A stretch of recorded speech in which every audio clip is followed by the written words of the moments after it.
and welcome everyone. My name's Katie, I'm the People Development Manager at A&S Group, and I'm going to be hosting the session today. I've been joined by some of my lovely colleagues here at A&S, and we're going to share with you a bit about what we each do as a job, what it's like working in the hugely exciting tech industry, and also what it's like to be a woman in the workplace. So before we kick off, we're going to start with some introductions so you can get to know us a little bit better. I've asked everybody to throw in an interesting fact about themselves in this bit, so that should be good. I'll start off with myself. So I told you my name's Katie and I'm a People Development Manager at A&S. I work as part of the People Operations team, which you might have heard of as HR. So my job's very varied, but my main responsibility is to make sure that all of our employees have the skills and the knowledge that they need to be able to do their job, which means that we as a business are able to deliver a higher level of service to our customers.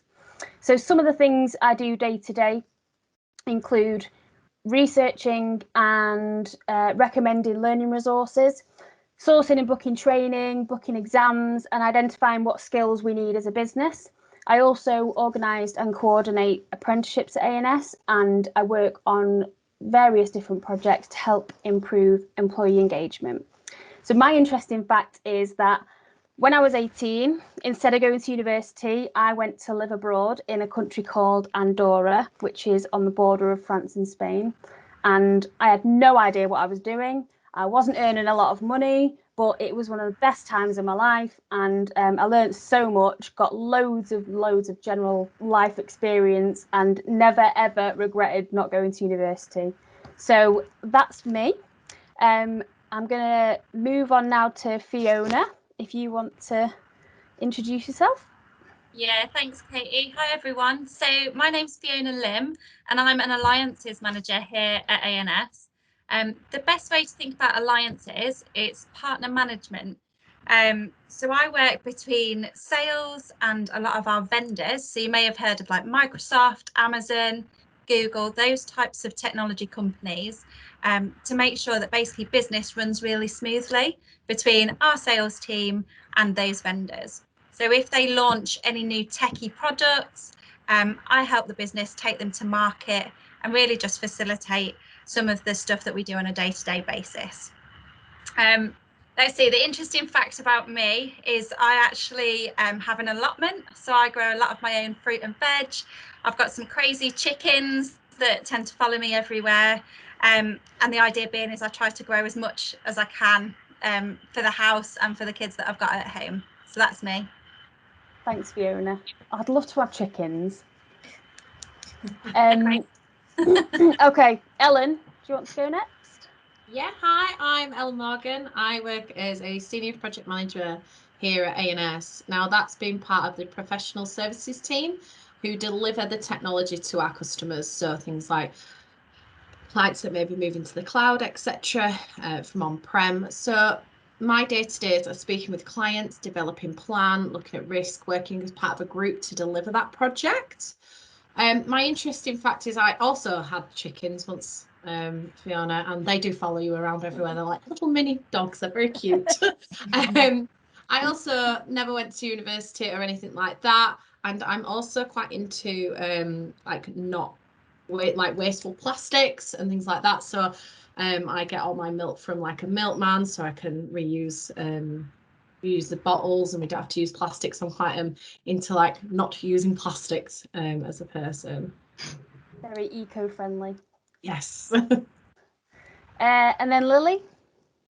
Hi everyone, I'm Lily. I'm the marketing apprentice here at A&S. So I'm part of the marketing department, and my role includes looking after the company's social media, so our LinkedIn, Instagram and Twitter. I do a lot of internal comms, and I also do event organisation. And my interesting fact is that I actually have a couple of poems and short stories published from my time at university. Oh, that's amazing. I didn't know that. You have to share them. Yeah. You have to share them with us. Okay, lovely. Thanks, Ellie. And Ellie? Hi, I'm Ellie Rice. I'm an account manager at A&S, so I work within the sales team. I actually started as an apprentice almost 8 years ago now. I've worked in a few different teams at A&S, so I started on reception. I also then studied accountancy in the finance team, but I finally found something that I actually really enjoy and I think is my role. So within my sales role, I work with our customers on digital transformation projects. So I sell IT services to them. So this means that when my day-to-day role is I contact new customers by reaching out to them on different sources such as social media, email and a cold call as well, to understand whether they want to work with A&S. So what we want to really do is understand whether they want to work with us and what their current IT setup is. And what I do is try and find the gaps of where they can improve that setup, and we plug those gaps with A&S services. So we're all about helping our customers provide a better service to their customers using IT. So an interesting fact about me is I'm actually a qualified nail technician and hairdresser. So I went into the beauty industry at I was probably about 14, did loads of work experience, but when I got my apprenticeship, I wanted to do something completely different, and IT took me on this journey instead. Lovely. Best nails ever. Yeah, always. And it's like your little side hustle as well, isn't it, Ellie? Yeah, So yeah. So it's just nails. something I really enjoy, and it's a bit of a hobby as well. So Great, thank you. And finally, Yi. Hi everyone, I'm Yi and I'm one of the product designers here at A&S. So we're part of the product team which sits under professional services. So my role is to help design the user journey and user experience of different software and applications. So that involves not just how it looks, but how you expect people to actually, use different parts of the application as well. So, how you expect them to fill in a form or view a data table.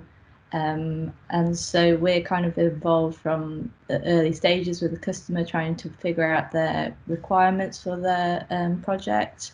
And then we kind of create all sort of different flow diagrams to show different user journeys. And then we go through to prototyping, so creating wireframes and then high fidelities so they can have an idea of what the finished product will look like. And then I am quite heavily involved in the implementation, so I work with the development team and the engineers to actually, build the design so that actually, in the working product. And then occasionally I do get involved in the QA part as well, so just making sure that what they've built matches what we've actually designed and presented to the customer.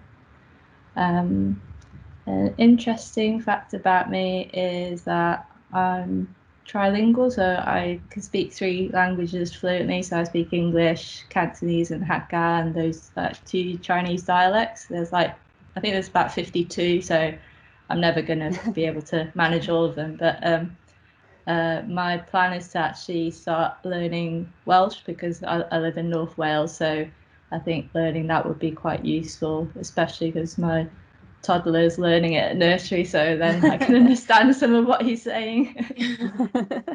That's it. That's great. I would love to be able to speak another language. Is it true that once you can speak another language, it's like a bit easier to learn other languages? Yeah, I think there were certain languages as well. There's sort of they're quite similar. So Italian and Spanish, there's quite a lot of words are quite similar in both languages. So I think once you've kind of got a grasp of some of that, then you can kind of makes it easier to learn the other. Yeah, brilliant. Well, thanks everyone.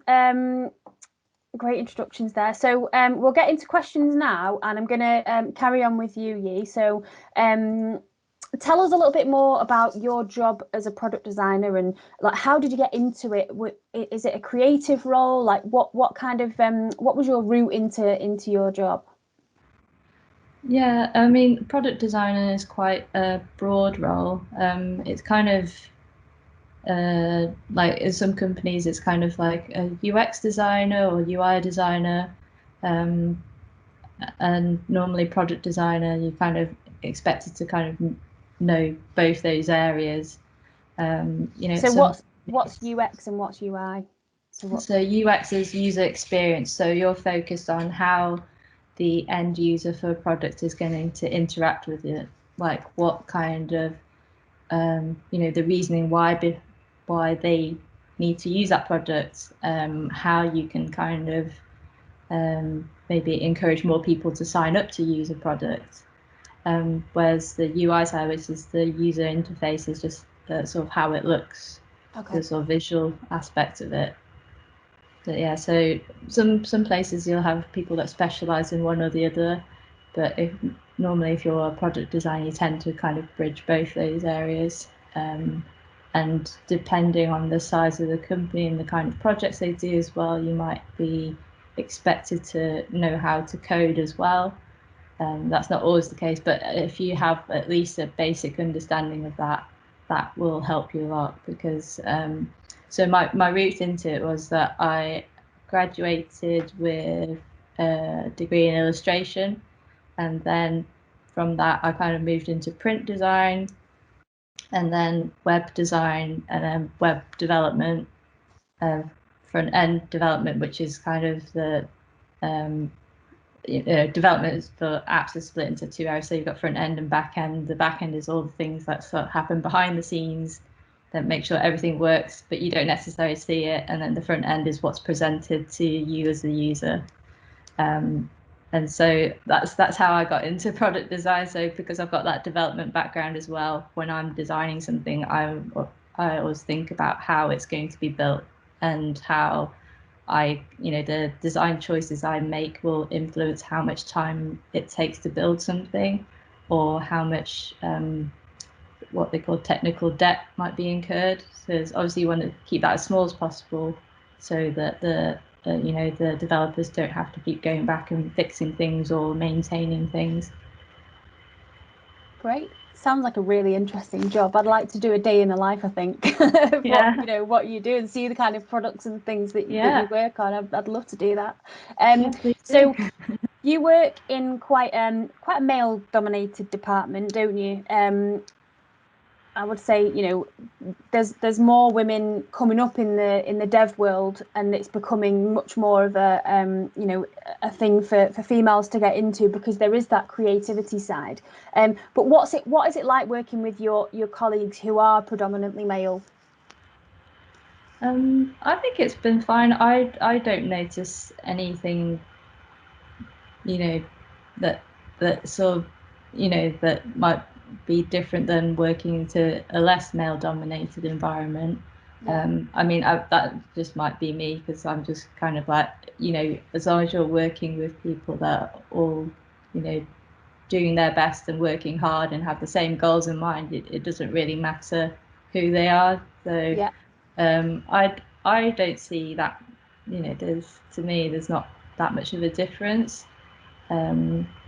I think it can seem intimidating, because it is, the sort of balance is, quite stuck. There's quite an imbalance. Yeah. But I think that the more we can encourage people to kind of explore tech and any industry really as a career choice, and not think that, oh, I can't do it because I'm female or I'm male or what have you, then I think the sort of less of an issue that will be moving forward. Absolutely, yeah. So Ellie, sales is also a very male-dominated department, and I would imagine it's quite a different environment to what Yi works in. So tell us a bit about your experience. What's it like for you working in that environment? Yeah, I mean, it's where I felt probably most comfortable. I mean, within a sales role, I don't think they always encourage you to feel out of your comfort zone. So you're constantly growing if you put yourself out of your comfort zone. So for me, at the start of it, I came from accountancy. I did something very, very different. and they say that you need to feel out of your comfort zone all the time. And for me, that was presenting, cold calling. I wasn't used to it, and all the people in my team were male. But I've learned some of my best skills from them. Some of my best account management skills, some of my best cold calling, and they've all helped me along the way. It wasn't necessarily that I was a woman that I was any less of not as good at sales because I'm a woman. Most of the time I'm on calls with all men. Some of my customers, there's few women in those teams, but I don't feel like I'd ever feel there was like I couldn't express my own opinions, or I feel looked down on because I'm a woman. There's more and more women coming into the sales team as well, which is really good. We've got from all different, some people out of uni, some people as experienced account managers, which is really nice to see. And at all different, in sales, you focused on your targets and things like that. Some of the women at the top of the leaderboard, and that's just because they're really good at what they do. It's not just because they're a man or a woman. So yeah, I don't think that there's any difference between being a man or a woman in the sales team. And it comes back to what you were saying, really, doesn't it? In that, like, everyone's just trying to do the best that they can in their role, regardless of what their gender is. And you've had some really good support as well in your team, haven't you? Coming from like a junior role and working your way up to where you are now, and that support has come from those men. So and I think it's just because I don't think it's necessarily you can do some things better because you're a woman or a man. I think it's based on, especially within a sales role, it's based on your personality type. So I had to learn, I'm a very emotional person. I want everyone to be okay. I take things quite personally. So working in sales, you have to align your personality styles to who you're talking to. And there's pros and cons to my personality, my personality style. It's not that because I take things maybe too personally that sometimes it's because I'm not good at my job. It's just my emotional side.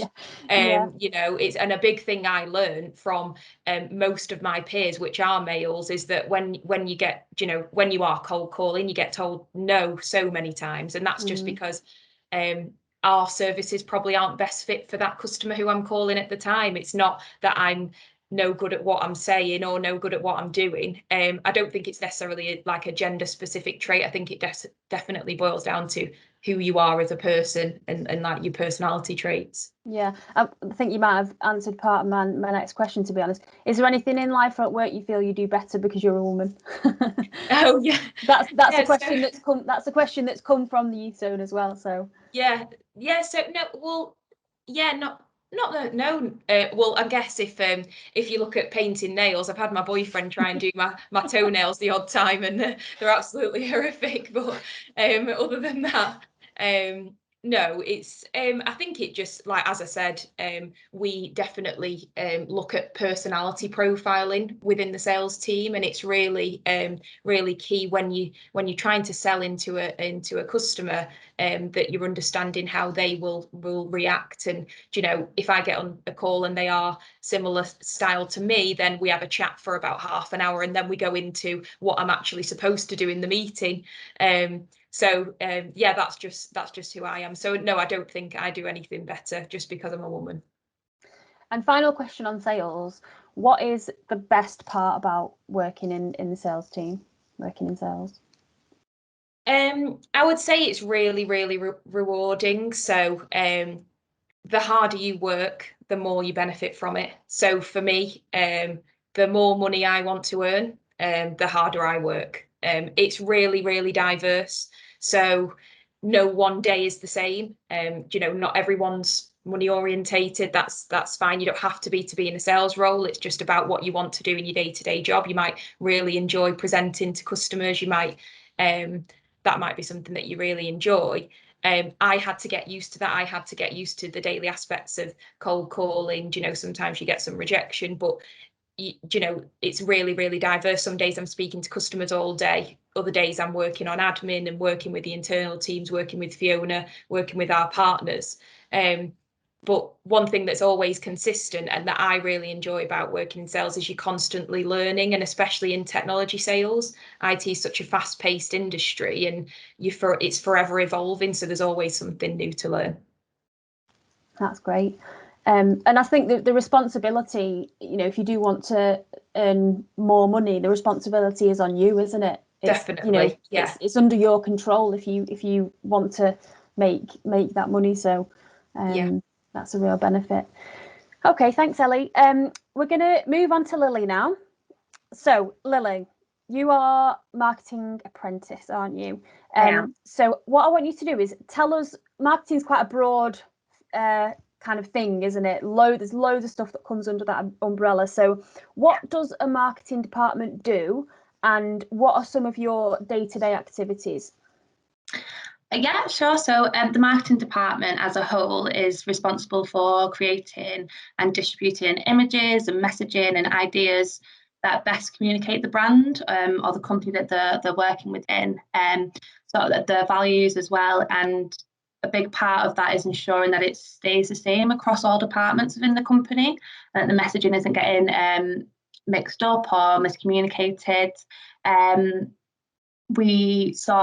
We write and design a lot of promotional activity as well. And one thing that's within A&S is we work really closely with the sales team. So we're often working with them to help them get the leads that they need and bring on the customers and everything like that. So marketing and sales do work quite closely together. My day-to-day role is I'll be writing and scheduling social media posts in line with the messaging of the company, helping with creation of email campaigns, event organisation and internal comms as well. So a lot of finding out what different departments need, what people require of the marketing team, and just assisting in any way that I can, really. Yeah, and you do get involved in some quite like exciting events and stuff as well, don't you? Oh yeah, it's brilliant. All the different events that we have internally and externally as well. It's a really fun role to have. It's very creative as well. I absolutely love it. Yeah, that's great. And with you being an apprentice, what attracted you to look for an apprenticeship role, and what's the difference? What would you say are the differences between being an apprentice and having a full-time job? Mm-hmm. Well, I ended up looking for an apprenticeship because even though I went to university, sort of out of university, I landed myself in a recruitment role, and I was recruiting for marketing positions.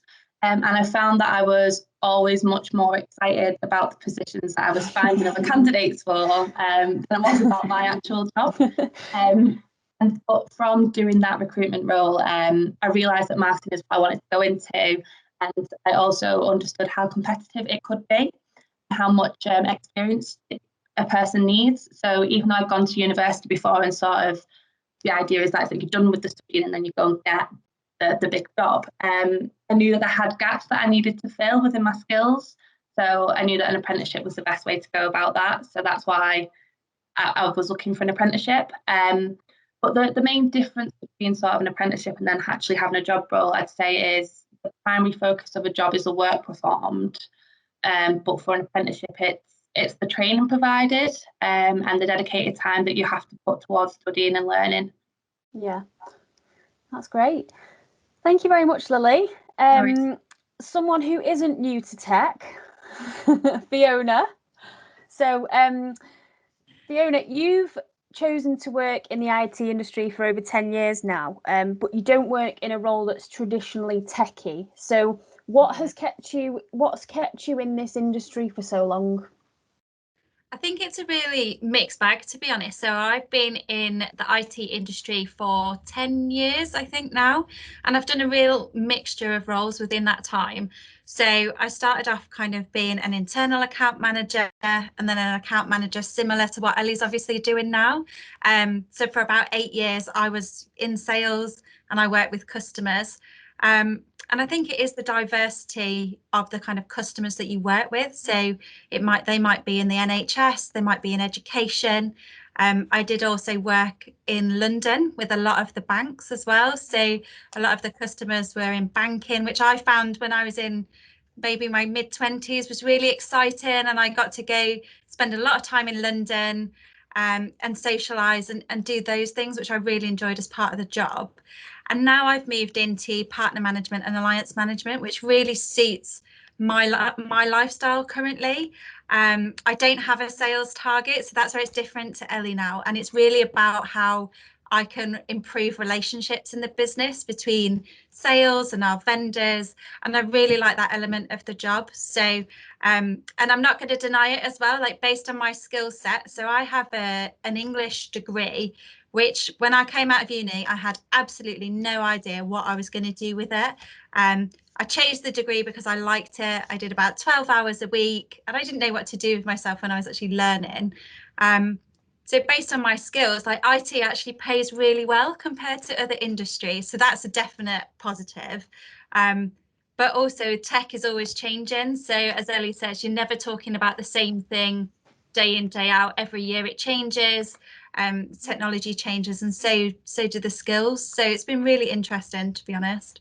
It's definitely not a mundane job, is it? You could never say that. No. And Fiona, you've got children, haven't you? Yes, I do. So how did you manage working from home with children during the pandemic? And do you think that the pressures were different on women compared to men? I think this is a really tricky one, because that question, actually, when I was thinking about it, because the pandemic, obviously we're still kind of in it or coming out of it, it made me reflect on what actually the last year has almost been like for me at home. So for the kids, I've got 3 mini people, they're 7, 5 and 2. So when we were all at home, you know, dogs, chickens, kids, absolute chaos. So the best thing for me with the, you know, and my career at the same time, is I had to do a lot of planning ahead. So I would have to look, you know, to the week ahead and see where I had really, really important meetings that I knew I couldn't miss, but also where I had gaps, so I could really give the kids the attention that they needed. And a lot of the homeschooling pressures and, you know, teaching the kids, which is not my strong suit at all. I don't think it's been the majority of parents' strong suit, is it? That's why they send them to school. Yeah, exactly. But I think it was about being flexible. And I was really lucky because working for A&S, my boss is great and I think was really flexible. So as long as I was doing my work, I could be doing it at 10 o'clock at night. It wouldn't really make any difference. And I think that's where it's really important to kind of have a good company, or a really supportive company, when you're kind of looking for a job, is whether or not that also that company is going to suit your lifestyle and what you actually need, not just what the job role is. So that's made a massive difference to me through the pandemic, to be honest. Yeah, the expectations as well of what, you know, it's the clarity around what's expected of you is important, is an important thing in that aspect as well, isn't it? Yeah, definitely. And I mean, to your point about the differences between men and women, I've got a husband and he's amazing in lots of different aspects, but I find, and I mean, there may be women that agree with me, that the mental load of planning, prepping, organising family life, it definitely sat with me through the pandemic. So Chris does everything with the kids, but I would be organising it and sorting it out and making sure everyone's fed whilst trying to do a conference call. You know, so I do think that for women in the industry, that is most probably, you know, had a real impact for some people, and some families, because a lot of men previously may not have had to think about childcare. It wouldn't be, you know, on their radar. So yeah. Last year has been a challenge for families, I think, for sure. Yeah, definitely. And another question sort of to the people that have got kids. So how difficult is it to go back to work after maternity leave, and do some companies help you with that? I know obviously Fiona, you've got kids, and then you've got a little one as well, haven't you? So you know, how does it work? What was your experience? There's a lot of different factors, really. You know, it depends on what your company is like, because, you know, different companies will have different maternity policies in place.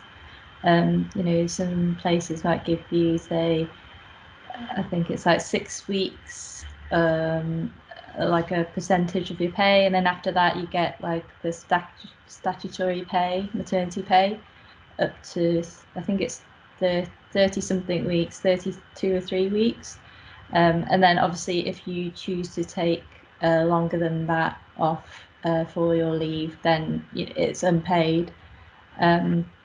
But yeah, some companies offer more, some companies only offer the statutory amount.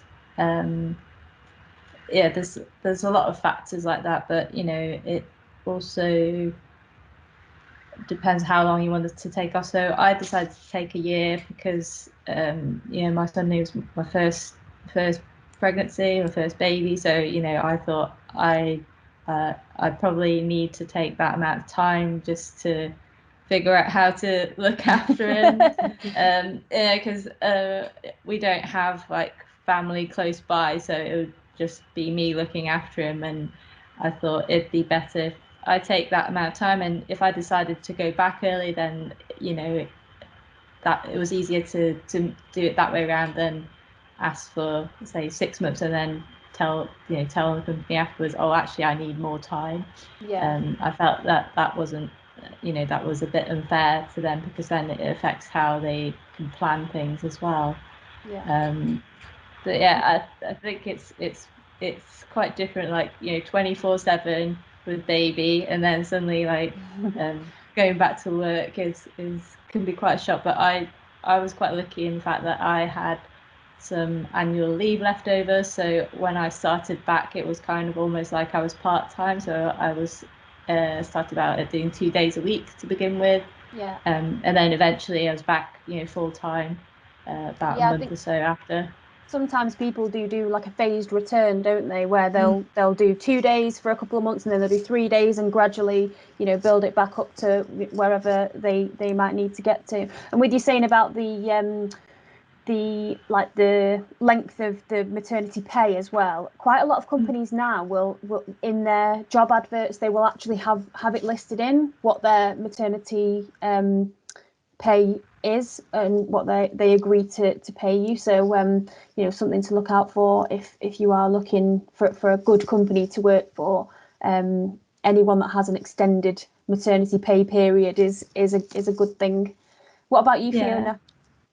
So I think the actual kind of logistics of returning to work, like you said there, like actually coming back into the office, I found quite easy. For me, it's more like learning about how to separate your work life and your home life. So almost the mindset where before I had kids, I could be quite selfish and I could travel for work and I would only have to sort of think about myself. Whereas once I've had kids, you've got to kind of switch from being super professional to being a mum, and that takes a bit of time to kind of get used to almost, and actually it's more of a life skill. So even though I've got 3, it's something I'm still working on. I don't think I've got it nailed, but also as well, it's just kind of knowing your personality, knowing what makes you stressed and kind of just being prepped for it, so it doesn't affect your work and then it doesn't affect the kids either. So that's really important. Yeah. And I've got a question for everyone now. We've obviously got a mixture of people with kids, and we've had them at different ages, and also those with no kids, me included. Do you feel like there's a best time in their career for women to have children, and when would that be? I don't think in a career, but I do think as a person, I think there is. I was 28 and 30 when I had my kids, and I'm glad my kids get the 30-year-old version of me and not the 20-year-old version of me. Just because I'm a lot calmer, a lot more patient, a lot more understanding, and I will put them first. But I think 20-year-old Ellen would have just not really thought about the effects of them permanently on my actions. So I think career-wise, no, but I think I definitely have a view on it. But I don't think that makes you a bad mum if you don't have them at older either. I think your own can be a great mum. I'm just glad for my own sanity they've got me at 30 and not for it when I was young and 20. Yeah. I think it's like knowing your personality, isn't it? Because I sort of like thrive on chaos almost. So I had my first at 25, which was a whirlwind, but it kind of suited me, to be honest, because I don't like planning things. I'm not a planner. So it's knowing, like, if you like to plan things or like to be calm, then it's, it's best to kind of work out when you're going to have kids in your own life almost, isn't it? Yeah. Yeah, I'm a super planner as well. Everything's planned down to a T. So I was like, to the month and everything, like, this is when we're going to have a child. Was 20-year-old Ellen a super planner? No, 20-year-old Ellen was, super trying to get drunk on the weekend and stuff. So no, definitely not a planner. I was planning where I was going that weekend. I'm definitely the same as you, Ellen. Definitely the same as you. I mean, I don't have children, but I can imagine having, just looking at my sister. I've got a nephew. She's got a full-time job, and he's 6 now. It's like having 2 full-time jobs, I can imagine. But I think there shouldn't be a time when a woman should have to have a child, or I don't think there should be a stop in a career. I think there's a whole stigma around a woman who wants this amazing, high-flying career and be at the top of their game can't then have a break and have a child, and the whole career's got to stop. I don't think I think it should go away. You can be both. You can have both. Yeah, definitely. And if you have if you've got the financial support, if you've got the support at home, like you were saying, family support, then great, have a child whenever you, as long as it's right for you. Yeah, it's like an urban myth, isn't it, that we can't, that as women or whoever, that you can't have a career and have other things as well going on in your personal life. It's like, why should it shouldn't have to be a choice. It's like, we can have our cake and eat it, because and we why will. Not well, I was talking to my grandma the other day, and she said, we was talking about pensions and things, and she said, oh yeah, I had a working wife's pension, so it's a lot small. And my mind was just blown. It was crazy. I just was like, wow, as if things like that existed. I was like, no, you should have your full pension. You worked just as hard as my granddad. But that was, I guess, a thing of the past now. Yeah. Did you want to say anything on that, Lily? Yeah, I think it's such a individual decision to have a child, and it's a different for everyone.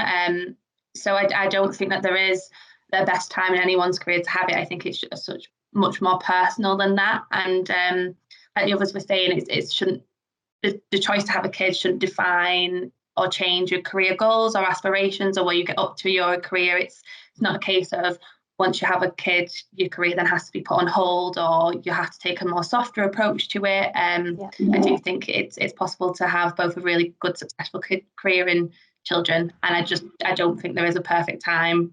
Yeah, it depends on you. I think the best time is whenever it feels right for you as a person, isn't it? Like, regardless of whether you have your children, if you're 17 or 40, either way, you can still have a successful career regardless of of that. So definitely, brilliant. I think. Sorry. I was just going to say, I think personally for me, I found that after I had my son, that it made, obviously you change physically, but like mentally, I felt like I should go after things more. Like, I could be more confident. I did, rather than kind of putting these kind of barriers in front of myself. Like, whereas before, some things I'd be like, oh no, I don't think I could do that. I didn't feel like confident enough to do something. Now I'm just like, no, I want to do that. I'm going to do it, because why not? Like, that's amazing. It's almost like made you more determined to. And like seeing some great role models, like Ruth Bader Ginsburg. She studied, she worked, she looked after her 2 young kids, she helped her husband when he was ill, all at the same time. And just thinking, well, if I can even do a fraction of that, I will be happy. So, yeah, that's amazing. Okay, so Ellen, we touched on before about the balance. What does work-life balance mean to you as a woman? I think I'm quite lucky. My partner works part-time, so I'm the full-time worker. So I don't have to think about the kids so much during the day. When I'm at work, I can 100% focus on work, and especially in lockdown, my partner was furloughed, so I could literally come into a separate room, start the day, and concentrate for the day. But I think for me, it's always been about trying to find the balance between work and having work time, but also having the boundaries where it doesn't blur into my family time. And I think that's always been like one of my key goals. I've not always had it right, but that's something I've definitely developed over like kind of the last year. And I think going into lockdowns really helped me personally understand that there have to be boundaries, and that I can't work late every night because my kids are affected. And start separating that time. So yeah, I think that's been a really important to try and get that balance. But I think the honest answer is no one ever feels like they're doing perfect 100% of the time. Like I think like sometimes you're like, I have nailed it, and then you're like, nope, I haven't. Nope. Yeah. Like, I don't think there is, I don't think anyone can strive for perfection. I am a perfectionist through and through. I like to plan everything with an inch of itself. And that's why I'm a project manager. But the reality is there'll always be, you'll drop the ball on something, or you're like, oh, I forgot about that. I think you just have to think that's life. And take it so personally, or take it as, oh, as a woman, I should have it all together. You've got to just accept that is, only a superpower, and nobody unfortunately has superpowers. Yeah. I think for me as well, I really, really dislike the phrase work-life balance, because it kind of portrays that work is not as bad and life is good. Like it's almost like, work is, they merge into, work is a massive part of your life. So it's not split between, it's not like 50-50, is it? It's like, it's so blended.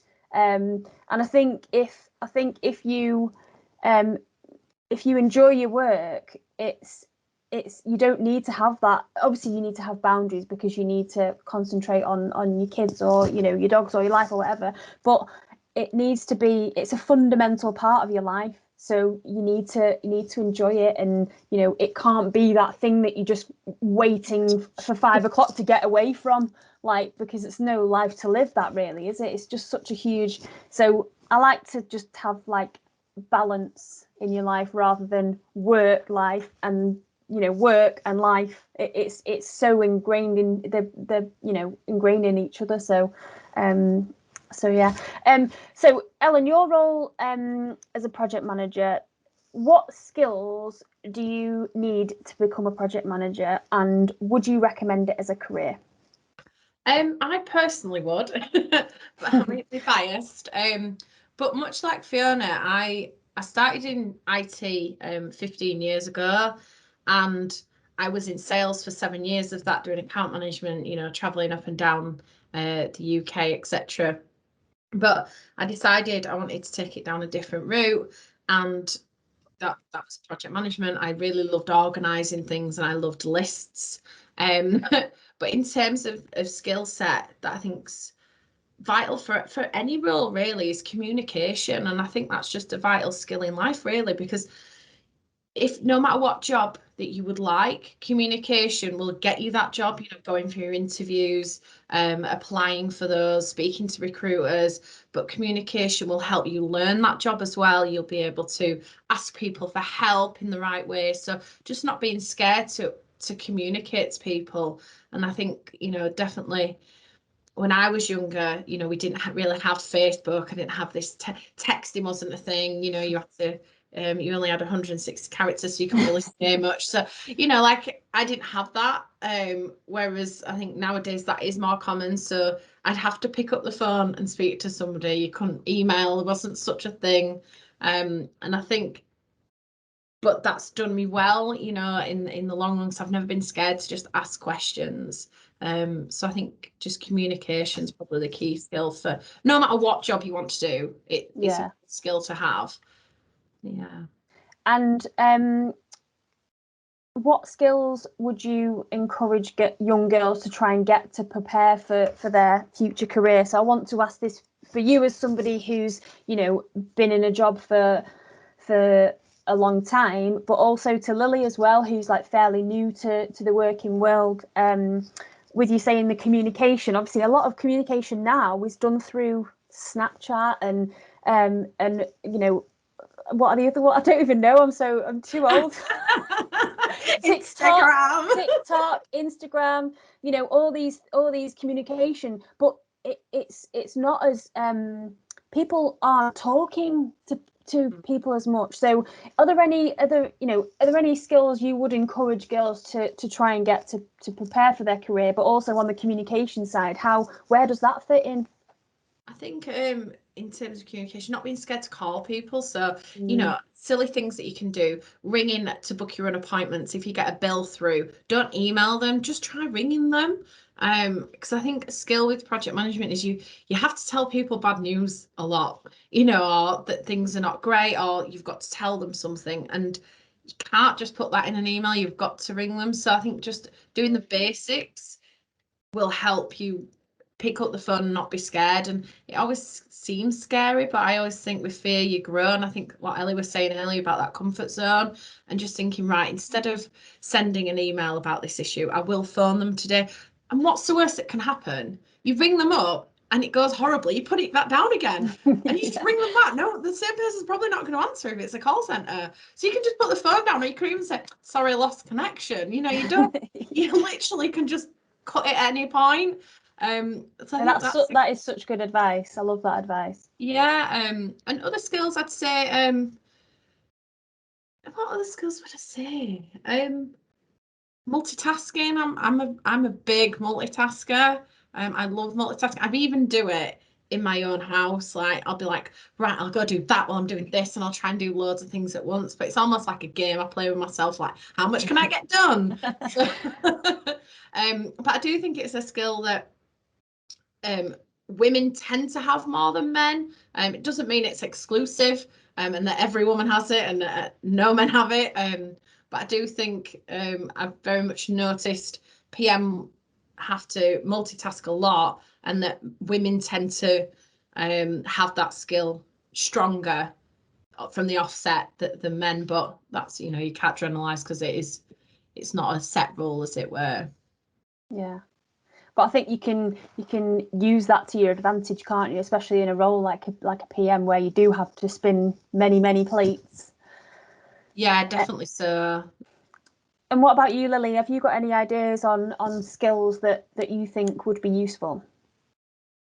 Yeah, so I think sort of what could be seen more as like the basic skills. So things like being able to just take a phone call and write down a message properly, or knowing how to reply to an email.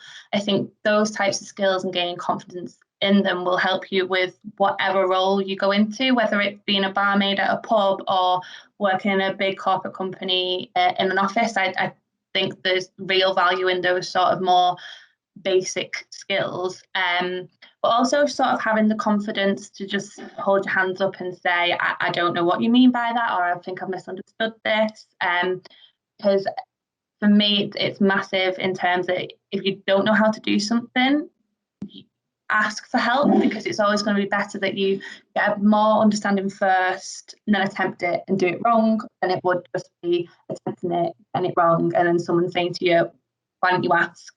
And I think there's a lot of value in having the confidence to just hold your hands up and say, I'm not actually sure what you mean by that. The amount of emails I send on a daily basis just being like, can you say this differently? I understand. But I mean, it's very different. The working world is very different to like school or college, isn't it? Because you get given a lot of guidance, whereas when you get to the working world, you need to seek out that guidance a little bit more.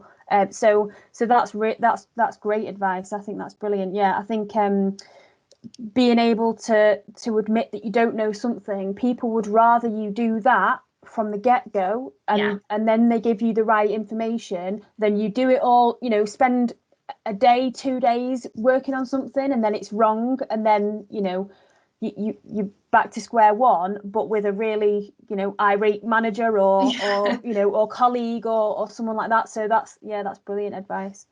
Okay, well that's it for you guys' questions. I think, well, I hope that we've been able to provide a really good insight today into the world of work, and maybe even inspire a young person to sort of look into a career in tech or sales or design or project management. So couple of final questions. We all take inspiration from people when it comes to our ambitions and careers. So what I would like to ask you all is, who are your female role models, either now or when you were growing up? Open question to everyone. I know this is sad, but it was my mum. She was, you know, she married really young at 18, got divorced a year later, was like, this is back in the 70s. And, you know, she got a house by herself, worked as a forklift truck driver on a night to earn enough money to pay for this house by herself. And I don't know, like, I just always grew up never realizing that the world saw, I think back then, you know, like 80s and 90s, the world saw men higher than women a lot of the time. And I never grew up thinking that was the case, because my mum was this big, strong woman who was, you know, was going to conquer the world and would talk to anyone, and say what she felt. And she'd always just be, if somebody had annoyed her, she'd tell them to the face. And I was like, and now I'm older, I'm like, wow, that was really inspirational. I didn't see it at the time when I was younger, because I was like, it's just my mum, that's what she's like. But actually now I look back and I think, you know, she's in her 60s now, and I think she's still such a strong woman, you know, like, and I think it's incredible really to have been that young and been that determined to fight for herself and stuff. So definitely my mum. Amazing. Mine was the same, Ellen. I would always say my mum, she was you know, she married young, and she had 3 girls. I've got 2 sisters for her to bring up, and she kept down a job. She had her own house, and we was always, you know, 3 happy young girls. And I guess except for when we was arguing with each other, but you know, so when I think about what she did now, me being, you know, 26 and I have no children, I got a puppy in lockdown, and I'm like, I don't know how to deal with life with a puppy, let alone, you know, 3. She had 3, she had 2 children by the time she was my age, and you know, hats off to her. And I just think about just some of the aspects of my working life is, oh, I can't do this, I can't do that. But my mum continued to do it, and she had to pick children up from school, you know.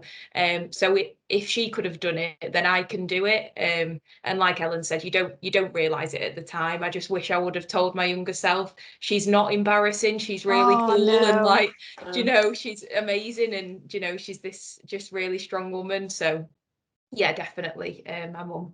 But you tell her now, don't you? Every day. Yeah. Oh, it's all love and kisses and everything when we can. Yeah. My mum had 2 kids at 20 by the time she was 24, and used to work nights at duty free at the airport. Oh wow. Yeah. So I just don't know how she did it. I honestly don't know how she did it. Yeah, I think for me, like, is my godmother actually. So she didn't have children, which was again another big decision sort of back in the day. And she was actually an artist and a photographer and a teacher. So she really inspired me, because basically she did exactly what she was passionate about, but turned it into a career. So she loved drawing and painting, and you know, she really kind of just went about her life in a way that she was really happy with. And teaching other people to draw and do art. And I think the fact that she followed, you know, her ambitions to do art, I thought was really inspiring and was really, really good. So yeah, I'd say it was my godmother for me. That's great. I think for me, I'm a real people pleaser, and I think I find that amazing when you see people who do stuff that is just solely for themselves. I think when people like someone like that, Fiona, like, I just have so much admiration for people who will just go out there and just do what they want to do. I just think that's such a great person to be able to do that. What about you, Lily? For me, it's a couple of women in my family. It'd be like my mum, my sister, and my auntie, because all 3 of them have this strong trait that I see as really being really strong, is that they're not afraid to leave somewhere that isn't fulfilling them.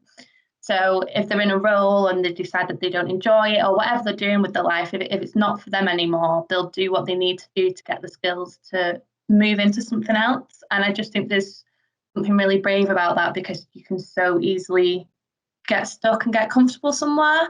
And not like a couple of years ago, my auntie just decided to change her career completely and went to college to go and do counselling, and was going to night school and everything to become a qualified counsellor. My mum's changed her career, like always in the same sort of field, but just changed career path completely. And I just think there's really something strong about being able to be like, this isn't for me anymore, so I'm going to try something new now.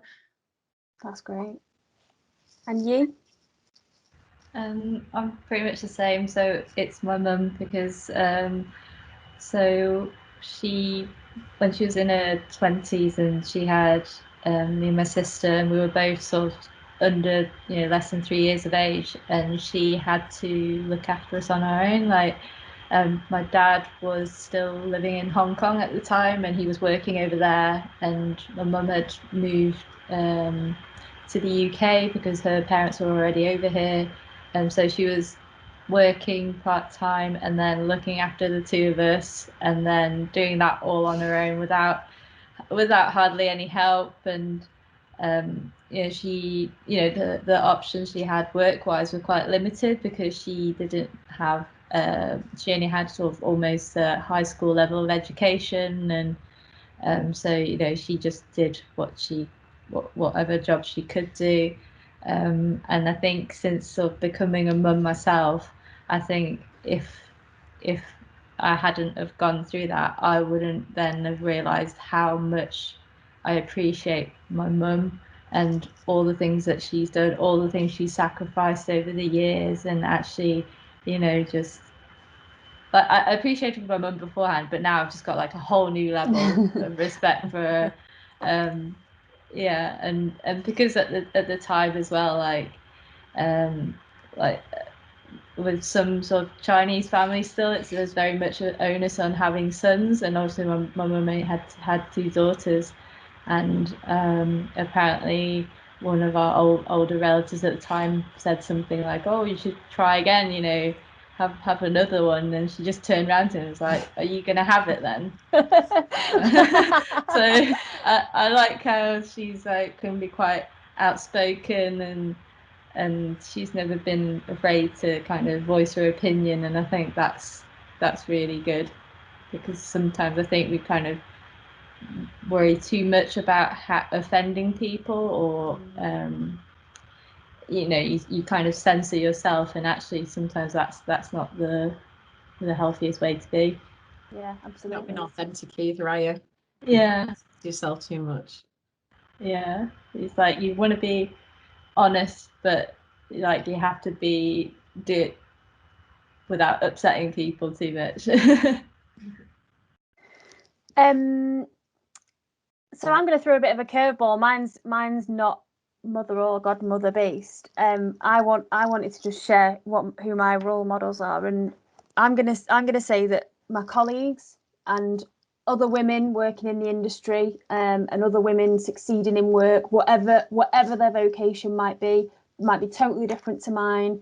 I just find it really inspiring to see people achieving and reaching their goals and grafting and just working hard and committing to their career and committing to their job and well, like Lily said, like if something doesn't serve you, leave it. People making like really brave decisions, and I think for me it makes me want to work harder, and it makes me want to make those decisions and be brave and be bold and courageous.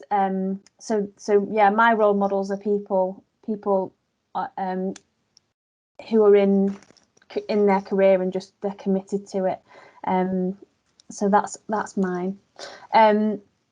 And I've got one more question, final question, I promise. So some of the audience that we're virtually talking to today will have their own career aspirations. They might want to carry on studying, or might want to get straight into work from school or college. What one piece of advice would you give to a young person just starting out in their career? Does anyone want to kick us off? I can see Lily and Ellen like we're all ready. You go, Fiona. Okay, we'll go. I mean, from me, so say for example, for anyone who's thinking about, whatever career it is, it might not be tech. So for me, I've worked in a Subway franchise. I've started training to be a midwife. I've worked in care homes. I've worked in restaurants, loads of different places before I actually ended up in IT. So I think it's the best advice I could give is to just take, any experience can be a good experience and can be used, for the next step in your life or your career, or whether or not it's training, or education, it doesn't matter. So it's to look on the positives of what you've achieved and take out of that role, and then move forward in a different direction, really. Yeah, and I don't think it always needs to be like a paid job either, does it? Like volunteering, stuff like that it's such valuable experience, because I know that those kind of jobs in like restaurants and bars and things, especially at the moment, they're few and far between. Like people are fighting for them. So if you can find some volunteering experience somewhere, you can build up your CV in that kind of way as well, can't you? Yeah, I actually did that. I actually worked at cancer research when I was like 14, just helping like put stuff out on the stock in the like on the racks, and like doing the till and speaking to customers and things like that. And it was just volunteering, and I did it for a few years, and it definitely helped me build my confidence when speaking to people, but also like when I was looking for other work, when your CV and you're starting out and it's very small, these things really matter, and they are valuable. So it definitely helped me with my CV. And I think to Fiona's point, where you start off isn't where you'll end up. It's just got this. Any job is a stepping stone. And none of us sat here today came straight into work and got these jobs. Like there's been stepping stones all along the way, and side steps and steps forward, steps back. Like it's not just one path that fits all, and you adjust, your journey according to what's right for you. Yeah. I think mine would be just don't give up. I think whichever path you take is, I didn't go to university. I thought I was going to be a hairdresser and a nail technician working in the beauty salon from being 14, and I thought that was going to be my path. And then I just went on an apprenticeship day at A&S when I was 17, and I actually turned 18 and got the job, and that was on a reception desk. And I just think that I thought, I was going to be in the beauty industry because that was what I really enjoyed, I really loved. But I treat that now as a hobby, and I'd now do something completely different. But I didn't give up on a career that I looked at the salespeople when I started at 18 and thought, wow, that like what they do is insane. I could never do that, and it's taken me a while to get there. But I went down a different path. I thought I was going to do accountancy, but I just didn't give up, and I found something that eventually fitted, in with my life, and something I really enjoy. So yeah, just don't give up. You'll get there in the end. And now you probably enjoy doing your nails and your beauty stuff even more, because you do it on your terms, don't you? Yeah, and I thought that I had to do one or the other, and I don't think you necessarily have to do that. Loads of people I've seen, I'm sure everyone will have seen on Instagram, taking up baking over lockdown and doing like just a hobby on the side, and it can just be something that you enjoy. I get to catch up with my friends when I can, and it's nice to just add a little beauty treatment into it. So yeah, you don't have to choose one or the other. Yeah, little bit of fake tan. yeah. Anyone else? Yeah, I think don't be afraid of making mistakes or suffering setbacks, because one thing my mum always says is like life, your journey through life is no one's journey through life is this flat straight line. It's like a roller coaster. You have to have your ups, you have to have your downs and your ups. So if you didn't have the downs, you wouldn't know what the up is. So you need that contrast. And I think if you take all those any setbacks you have as experiences to learn from, then that's the kind of attitude to have towards it, because it's like it's better to have tried and to have failed and then move on from that than to not have tried at all, because then you'd never leave the house. You might you don't want to get to a certain age and be like, oh, I regret not going for that job or going for that opportunity, or talking to that person, or so I think just do it. Yeah, good advice. I think I need that. I think that's the advice that I need. And Lily, what to me, what if you're scared of something, just think, like, sit down and think to yourself, what's the alternative to this? If I don't do it, what's the outcome? And if I do it, what could it be, the outcome? So, like, what's the alternative? It's a nice little question to ask yourself. Might push you over the line to do it. Yeah.